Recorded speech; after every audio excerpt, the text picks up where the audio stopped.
এখন আবার আসতে গিয়েছো কেন? কাল আসলেই হতো। না মানে আপনি এখানে একা তো তাই ভাবলাম। কাল থেকে অফিসে যেতে হবে, আবার সবকিছু সামলাতে হবে। হুম। চলো তোমাকে বাসায় দিয়ে আসি। আরে মা, চলো। অনিল সিয়াকে নিয়ে চলে যায়। অনিল ড্রাইভ করছে, অনিল এক মনে সামনে তাকে গাড়ি চালাচ্ছে, আর সিয়া মাঝে মাঝে তার দিকে তাকাচ্ছে। যে কিনা সারা রাস্তা বক বক করতো, সে এখন চুপ, করার কিছুই নেই। নিজেকে মানিয়ে নিতে একটু কষ্ট হবে, তবে ইনশাল্লাহ সব ঠিক হয়ে যাবে। সিয়ার বাসার সামনে চলে আসে, সে গাড়ি থেকে নেমে পড়ে। সিয়া অনিলকে অনেক কিছু বলে, এভাবে একা একা বসে থাকতে মানা করে। মন খারাপ থাকলে যেন তাকে ফোন দেয়, আরো না জানি কত শত কথা। অনিল চলে যায়। সিয়া বাসায় এসে পড়ে, বাড়ির ভেতরে চলে যায়। ও হ্যাঁ, অনিলের বাবার জানাজাতে আদিবার হাজবেন্ড জাবেদও ছিল। আদিবাও চলে গিয়েছে, আর জাবেদকে বাসায় বলতে, তবে আদিবার বাবা অর্থাৎ বিল্লাল তার যেন নিজের ভাইয়ের খুনকে নিয়ে খুবই রয়ে গিয়েছেন, তাই সে সবচেয়ে জানাজাতে যাননি। দোলা দেখে সিয়া আসছে। এসেছিস? হুম, অনিল কেমন আছে এখন? কোনো রকম। এভাবে একজনের হুট করেই মৃত্যু হলে যে কেউই শকড হয়ে যাবে, সেখানে হাজার হলেও অনিলের বাবা। যাই হোক, দোয়া করি ওনার কবরের আযাব মাফ হোক, পরপারে শান্তিতে থাকুক। হুম। এভাবে দেখতে দেখতে মাঝখানে কেটে যায় আরো 1 মাস। সবকিছু ভালোই চলছে সিয়ার বাড়িতে। সিয়া, তার মা, তার নানু সবাই ভালোই আছে। সিয়া রোজ কলেজে যায়, আবার অনিলের সাথে দেখা করে। অনিল আসলে নিজেই আসে, অর্থাৎ তাদের লাভ লাইফ ভালোই চলছে। তবে দিন শেষে যখন অনিল বাসায় যায়, তখন কেমন যেন নিজের মাঝে একটা শূন্যতা কাজ করে, কেমন একটা একাকিত্ব কাজ করে। এমন ফিল হবার মানে খুঁজে পায় না অনিল। কেননা যখন তার বাবা বেঁচে ছিল, তখনও অনিল এভাবেই চলাফেরা করতো, প্রয়োজন ছাড়া তার বাবার সাথে কথা বলতো না সে। আগেও সে একাই ছিল, আর এখনো একাই। তবে পার্থক্য শুধু একটাই যে আগে এই একাকিত্ব ফিলটা আসতো না, কিন্তু এখন আসে। তবে সিয়া আছে, সিয়ার ফলে অনিল জানো এখন ভালো আছে, এখন ঠিক আছে। সিয়ার মা দোলা শাহানের সাথে সিয়ার বিয়ে ভেঙে দেওয়ার পর আরো এক জায়গায় সিয়ার বিয়ে আলোচনা করেছিল, কিন্তু ওই আলোচনা করা অবধি শেষ। দোলা বুঝে যায় সিয়া এখন আবার অনিলের সাথে রয়েছে, তাই দোলা ইচ্ছে করে সব কিছু বন্ধ করে দিয়েছে। এখন রাত, সিয়া আজ একটু বেশি মাথা ব্যথা ছিল, তাই সে ঘুমিয়ে পড়ছে। আর অনিল নিজের রুমে বসে আছে, তার হাতে একটা স্ট্রেস বল নিয়ে আছে। হঠাৎ অনিল উঠে পড়ে, হাঁটতে হাঁটতে গিয়ে তার বাবার রুমে চলে যায়। সাগর চৌধুরী জবে থেকে মারা গিয়েছে, তখন থেকে শুরু করে অনিল এই রুমে আসেনি। ওনার মারা যাওয়ার পর আজই প্রথম আসলো। অনিল তার চোখ ঘুরে রুমটা দেখতে লাগে। মারা যাবার দিন স্টাফদের বলে রুমটা এত সুন্দর ক্লিন করছে যে তারপর আর এক মেলই হয়নি। অনিল লক্ষ্য করে দেখে রুমের এক পাশে একটা বুক সেট রয়েছে, তার পাশেই কাভার্ড। সারা ঘর খুঁজে তার বাবার জিনিস। আসলে সত্যি বলতে অনিল চায়নি এগুলো এমন করে রাখতে। সে চেয়েছিল রুমটা একেবারে তালা মেরে দিবে, তার বাবার জিনিসপত্র অন্য জায়গায় সেট করে দিবে। কিন্তু অনিলের মন চায় না যে তার বাবার একটা জিনিসও সে ধরুক। কিছুক্ষণ পর সে রুম থেকে বের হয়ে নিজের রুমে চলে যায়। ফোনটা হাতে নিয়ে এক এক করে সিয়ার ছবিগুলো দেখছে, এক এক রকমের ভঙ্গিতে তোলা। অনিল সেগুলো দেখতে দেখতে ফিক করে এসে দেয়। রাতটা এভাবেই যায়। মা, আমি কলেজে যাচ্ছি।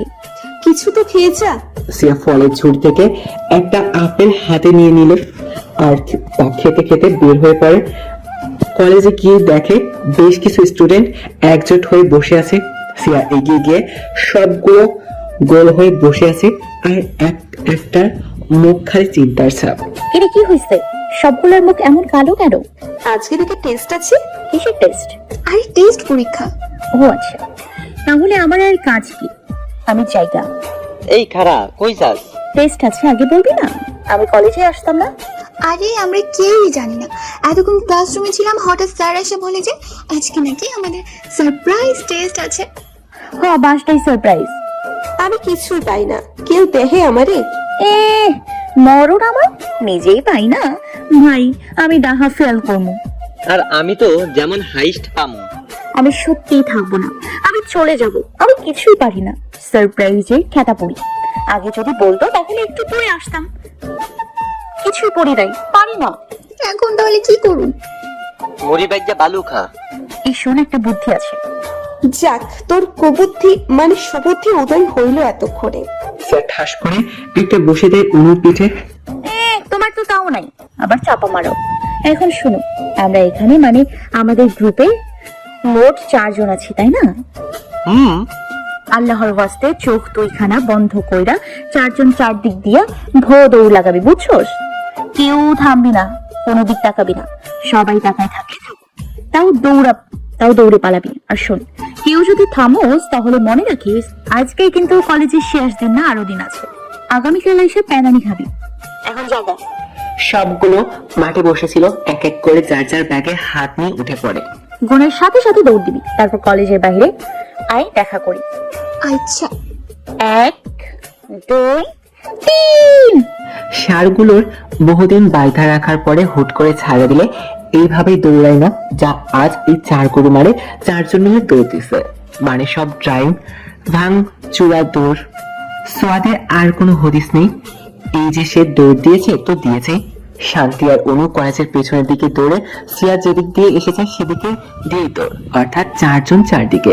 সবাই ট্যাপ ট্যাপ করে তাকিয়েছিল তাদের দিকে, কিন্তু কি আর করার, সবার বাহিরে বের হয়ে পড়ে। সিয়া যেভাবে দৌড়ে বাহিরে গিয়েছে এতে অলিম্পিক জেতার চান্স ছিল। শান্তি আর অনু এসে হাঁপাচ্ছিল, তখন সিয়া আসে, সবাই হাঁপাচ্ছে। সিয়া ব্যাগে পানির বোতল ছিল, তা থেকে 3 জনই পানি খাচ্ছে। সিয়া পানি খাচ্ছিল আর এদিকে শান্তি আর অনু সোয়াদকে আশেপাশে খুঁজছে, কেননা সবাই এখানে কিন্তু সে নেই। ও আরো ছেলে মানুষ, দৌড়ের গতি বেশি, আর ও এখানে আগে থাকার কথা। সবাই তাকে সামনে খুঁজছে আর এদিকে সোয়াদ এসে তাদের পেছনে দাঁড়িয়ে কপাল মুছছে। এই সোয়াদের বাচ্চা কই গেল রে? তোর বড় বোন রে নিয়া বাইগা গেছি। সোয়াদের এমন কথায় সিয়া পানি একেবারে নাকে মুখে উঠে যায়। আসলে হুট করে পেছন থেকে এমন ভাবে বলছে যে চমকে গিয়েছে। ওর পেছনে ঘুরে হাতে যত কলা আচ্ছা মতো মেরে দেয়। ওর মারা শেষ হলে সিয়ার হাতে যে বাটার পট ছিল তা দিয়ে মাথায় একটা ঠাস করে মেরে দেয়। এত মারস কেন তোরা আমারে? আমি কি গাঙ্গের জলে ভাইসে আসছি? মাগ না পাইছস আমারে? বউয়ের হাতে মার খাওয়ার আগে তোরাই আমার আদা মারা কইরা দিবি? আমার বোনের দিকে নজর দিবি না, বেশ সরল মা, বড় বোন লাগে তোরও। উনি আমার সিনিয়র ক্লাস। চুপ কর হারামি। আসলে অনু একটা বড় বোন আছে, তার দেখতে বেশ ভালো, আর সোয়াদ নাকি খালি সিনিয়র আপুদের উপর ক্রাশ খায়। বাচ্চা তা থেকে অনুর বলল, এখন শুধু সোয়াদের অনুকে চেতাই, মাঝে মাঝে শালিকাও বলে। চল ঝালমুড়ি খাই, আজকে ফুচকা মামা আসে না। আসলে আমার কাছে টেহা নাই। ফকিন্নি। দুলা ভাই, খাইছে রে? ও দুলা ভাই, মানে ভাই, ভাই ভাই ভাই দুলা ভাই। কিপা আপনি না আমার দুলা ভাই লাগেন, আমার বোনটি পছন্দ করেন, এখন তাহলে মুড়ি খাওয়ান।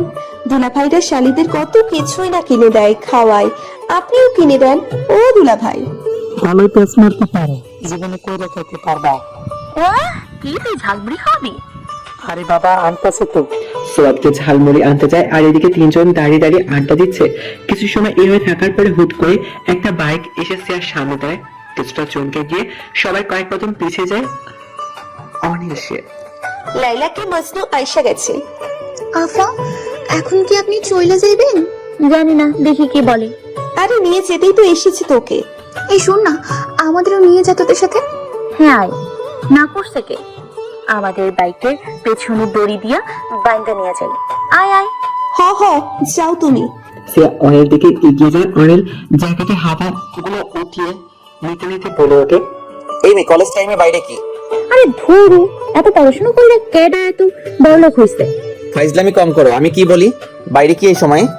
সারপ্রাইজ টেস্টে ছিল, পারি না কিছু, এর জন্য পালিয়ে এসে পড়েছি। বাহ, চমৎকার। এই না, আমি জানি তো। চুপ বাদর মেয়ে।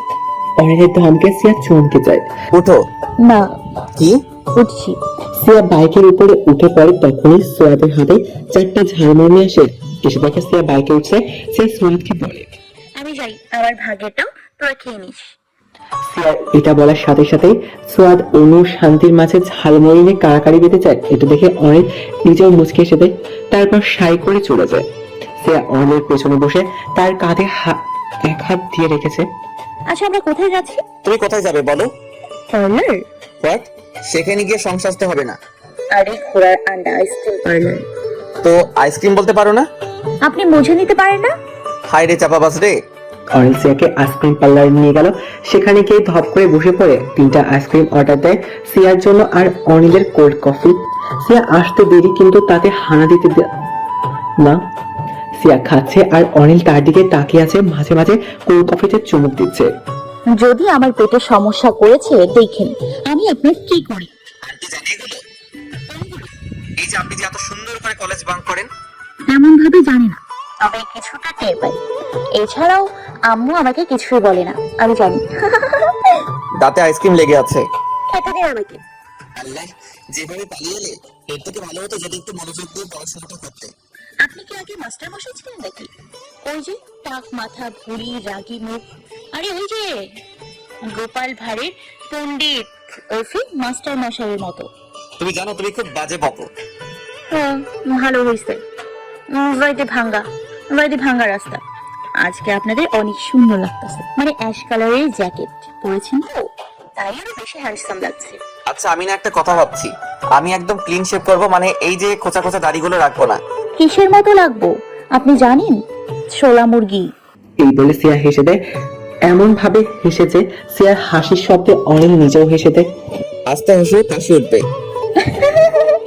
এখন আসছে ক্লিনস আপ করবো। ছোলা মুরগি অর্নি। সিয়াজান, ফাইজলামি করতেছিলাম, এমন কিছুই করব না আমি। বুঝলাম। সিয়া দেখে তার আইসক্রিম গুলো গলছে, তা দেখে আবার গপ গপ করে খাওয়া শুরু করে দেয়। আরে বাবা, আস্তে খাও না, রাক্ষস। কি বললেন? না না, এমনি বলছি জান, খাও, তুমি খাও। আমি খাবো না। আরে মুখ ফসকে বের হয়ে গেছে, খাও খাও। আচ্ছা সরি, আর বলবো না, সো সরি, খাও। আমি রাক্ষস, আমি আর খামুই না। আচ্ছা না খাইলা, থ্যাঙ্কস। এই বলে অনিল সিয়ার সামনে থেকে ছবে আইসক্রিমটা নিয়ে নিল, নিয়ে নিজেই খাওয়া শুরু করে দিল। তা দেখে সিয়ার চোখ বড় বড়। আপনি নিয়ে নিলেন? ও মা, তুমি না বললা যে খাবা না, তো আমিই খাই। আমার আইসক্রিম ফেরত দেন। দিব না। আমি চইলা গেলাম। সিয়া উঠে সত্যি সত্যি চলে যাবে, তখনই অনিল পেছন থেকে সিয়ার হাত ধরে টেনে নিজে উপরে ফেলে দেয়। এতে সিয়া সোজা অনিলের কোলে গিয়ে বসে পড়ে। নাও। যেটুকু খেয়েছেন সবটুকু ফেরত দেন। এখন কি আমি আমার পেট কেটে বের করবো নাকি? সিয়া এবার হো করে হেসেই দেয়। অনিলের দিকে তাকায়। অনিল খেয়াল করে যে সিয়ার ঠোঁটে একপাশে কিছুটা আইসক্রিম লেগে আছে, তা অনিল নিজের হাত দিয়ে মুছে দেয়। সিয়া কয়েক মুহূর্ত অনিলের দিকে তাকে হঠাৎ টুক করে একটা চুমু এঁকে দেয় তার গালে। এখন আমি একটা দেই? না না না, আমি কারো ঋণ রাখি না, সব পরিশোধ করে দেই। এখন রিটার্ন তো নিতেই হবে, তাই না? এই বলে অনিল সিয়াকে 2 হাত দিয়ে চেপে ধরে ঠোঁটের দিকে পাশে চুমু দিয়ে দেয়। এইভাবে দুটো লাভ ফাইট বেশ সময় স্পেন্ড করে এসে পড়ে। অনিল নিজেও আজ তার অফিসে যায়নি, সিয়াকে নিয়েছিল, এখন যাবে অফিসে। তার আগে সিয়া তার বাড়িতে সামনে ড্রপ করে দিয়ে আসে। দোলা বাগানে গাছপালা সব কাশিতে কাটছিল, তখনই এই দুজনকে সে দেখে। সিয়া বিদায় জানিয়ে এসে পড়ে বাড়ির ভেতরে, তখন পাশে তাকে দেখে দোলা কাজ করছে। আম্মু কি করো? এই তো আগাছা হয়েছে কতগুলো, দেখ। এগুলো একটু ছেটে দিই, এগুলোর জন্য নতুন ডালপালা গজাচ্ছে না। আচ্ছা আমি করে দিচ্ছি। আরে না, এগুলো তো ধরিস না, তো হাত নষ্ট হবে। আরে রাখো, দাও আমাকে। এই বলে সিয়া নিজের ব্যাগটা কোন রকম সোফার উপর শুয়ে ফেলে দিয়ে এসে তার মায়ের কাছ থেকে কাঁচিটা নিয়ে নেয়। দোলাকে বাগানের একটা বেতের চেয়ারের উপর বসিয়ে দেয়। ওনাটা কোমরে বেঁধেছে সিয়া, সুন্দর লাগছে। সিয়া কাজ করছে আর তার মা তার দিকে তাকিয়ে আছে। অর্নিলের ফোন নাম্বার আছে না তোর কাছে? সিয়া তার মায়ের দিকে তাকায়। হঠাৎ এই কথা কেন? ওই আছে তোর কাছে? হ্যাঁ হ্যাঁ আছে। আমাকে দিস তো। কেন? ওইটা তোর না জানলেও চলবে। আজ কেন কলেজে পালিয়েছিস বল? আমার ভালো আম্মা, আমার সুন্দর আম্মা, আমার লক্ষ্মী টিয়া ঘুঘু শালিক ময়না। উষ্টা না খাইতে চাইলে ক। আরে কলেজে গিয়ে শুনি আজ নাকি সারপ্রাইজ টেস্ট। আমি কি পারি নাকি? মানে বলা নেই কওয়া নেই, টেস্ট আর আবার তার নাম দিয়েছে সারপ্রাইজ না চাই। পরে আমি শান্তি, অনু আর সোয়াদ গরু সবগুলো পালিয়েছি। দারুণ না মা? অনেক বেশি দারুণ। এই না হইল আবার মাইয়া। তো আর মন্দ কি? তুই কি স্কুলে থাকতে কম পালাছিস নাকি? আহা, প্রতিদিন কার নালিশ শুনতে শুনতে আমি হয়রান হয়ে যাইতাম। সিয়া আর দোলা তাকে দেখে হাতে ট্রে করে শরবত নিয়ে আসতেছে। শিউলি বেগম দোলাকে বলছে এগুলো। সিয়া বোন, এদিকে আয়, যে গরম এটা খেয়ে নে, তারপর যা করার কর। আসছি মা, তুমি স্কুল পালাইতা। বাহ, আরে আগে বলো নাই কেন? আরে মাঝে মাঝে আর কি, বেশি না। তোর মাছ ঢাকার জন্য শাক কম পড়েছে রে দলু। দোলা সিয়া সবাই হেসে দেয়। রাতের বেলায় দুই কানে হেডফোন গুঁজে দিয়ে বাইরের দিকে নজর দিয়ে রেখেছে সিয়া। আজ তো কলেজ থেকে পালিয়ে এসেছে, টেস্ট তো দেয়নি। না জানি আগামীকাল কলেজে গেলে কি হয়, যদি ক্লাস টিচার ধরে তাহলে তো শেষ। কিন্তু এসব চিন্তা মাথা থেকে বের করে এখন পুরো চিল মুডে আছে। তখনই সিয়ার মা আসে, বেশ কয়েকবার ডাক দেয় কিন্তু সিয়া শোনে না। উপায় না পেয়ে দোলা গিয়ে সিয়ার কান থেকে হেডফোনটা খুলে ফেলে। কি রে, কখন থেকে ডাকছি? হ্যাঁ বলো। অর্নিলের নাম্বার দে। কি? দে। না মানে আচ্ছা তুমি কি বলবা ওকে? ওইটা তোর শুনে কাজ নেই, দিতে বলছি দে। দেখো আমার কিন্তু অনেক টেনশন লাগতেছে। দিবি তুই? নাও নাও। দোলা সিয়ার কাছ থেকে অনিলের নাম্বার নিয়ে চলে যায় আর সিয়া দোলার পেছন থেকে কিছুটা উকিঝুঁকি মারে। চিন্তা হাতে নখ কাটতে লাগে, না জানি দোলা আবার অনিলকে কি বলে। এবার সিয়া একটু সিরিয়াস হয়ে যায়। দোলা আর অনিলকে সিয়া থেকে আলাদা হয়ে যেতে বলবে না তো। যাই হোক, সিয়া বাহিরের দিকে নজর দেয়। দোলা সিয়ার রুম থেকে যাওয়ার পর থেকে আর আসেনি। সিয়াও আর নিচে যায়নি। তবে রাতে যখন বেশ ভারী হয়ে গিয়েছিল তখন সিয়া আর থাকতে না পেরে অনিলকে ফোন দিয়ে বসে। Hello hello Arnil. হ্যাঁ। আপনি ঘুমাচ্ছেন? হুম। রাত বাজে 2টা, এখন আপনি ঘুমাচ্ছেন? সিরিয়াসলি? আপনি তো বলতে গেলে জেগেই থাকেন। কেন, আমাকে কি পেঁচা মনে হয়? তার থেকে আর কম কিসে? না তবে আচ্ছা যাই হোক, আম্মু কি আপনাকে ফোন করেছিল? না তো, আন্টি আমাকে কেন ফোন করতে যাবে? সত্যি? সিয়া, এত রাতে কি আমি ফাইজলামি করবো নাকি? সত্যি আন্টি আমাকে কোনো ফোন করেনি। যাক বাবা, বেঁচে গেলাম। আচ্ছা আমি ঘুমাই। আরে কিন্তু গুড নাইট। সিয়া কিছু বলার আগে অনিল টুটটুট করে ফোন কেটে দেয়। কিন্তু সিয়া বেশ ভালো করে জানে যে অনিল এই সময় কখনো ঘুমায় না। তবে সে যে আবার মিথ্যা কথা বলবে তেমনও না। কি আর করে, সিয়া ফোনটা রেখে ঘুমিয়ে পড়ে। পরদিন সকালে সিয়ার ঘুম ভাঙে দোলার কর্কশ আওয়াজে। রুমে এসে সব জিনিসপত্র গোছাচ্ছে আর তার কি আওয়াজ রে বাবা! পুরাই কানে পর্দা ফেটে যাওয়ার উপক্রম। সিয়া চোখ মুখ কুচকে আর মোড়া ভেঙে উঠতে উঠতে বলে, কি করছি মানে? দেখছিস না ঘর গোছাচ্ছি? না তা ঠিক আছে, তবে সবার আগে আমার রুমে কেন? আগে তোমার রুমে গুছাও, আগে তোমার রুম গোছাও, নানুর রুম গোছাও, তারপর আমারটা ধরো। কি এই সাত সকালবেলা এসে ঘুমের 12টা বাজাচ্ছ? 8টা বাজে, আর কত ঘুমাবি? উঠছি। সিয়ার এই শব্দে সে ঘুম থেকে উঠে বলেও আরো 10-15 মিনিট বিছানাতে থু মেরে বসে থাকে বা শুয়ে থাকে। কিন্তু এখন যেই না শুনতে যাবে তখনই দোলা এসে সিয়ার গায়ের উপর থেকে এক টানে চাদরটা সরিয়ে ফেলে। আরে কেন আমার পেছনে লেগে আছো মা? আরো একটু শুই না।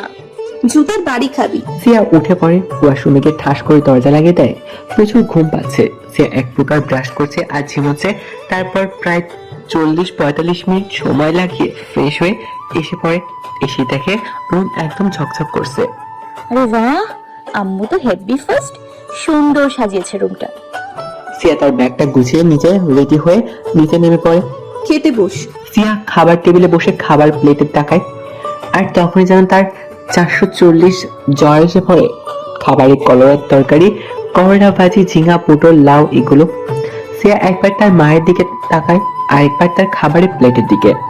দোলা বেশ ভালো করে জানে যে সিয়া এসব কিছু খায় না, তবুও এগুলো দিয়ে খেতে। এগুলো দেখে সিয়া নাক কুচকায়। মুখের এমন 101টা অঙ্গি ভঙ্গি লাভ নেই করে, যা দিয়েছি খেয়ে ফেল। না আমি খাবো না। তুমি জানো যে এগুলো আমি খাই না, তাও এগুলোই দিতেছো। আমার ভালো লাগে না। খাইলে খা, নইলে যা। আরে আছো, সমস্যা কি? এগুলো কি মানুষ খায় না নাকি? না হ্যাঁ, গরু ছাগলে খায়, সবকিছুই খেতে হয়। চুপচাপ খেয়ে নে। না আমার দ্বারা হবে না, আমি গেলাম। কলেজের ক্যান্টিনে কিছু খেয়ে নিব। এই দাঁড়া। আমি গেলাম।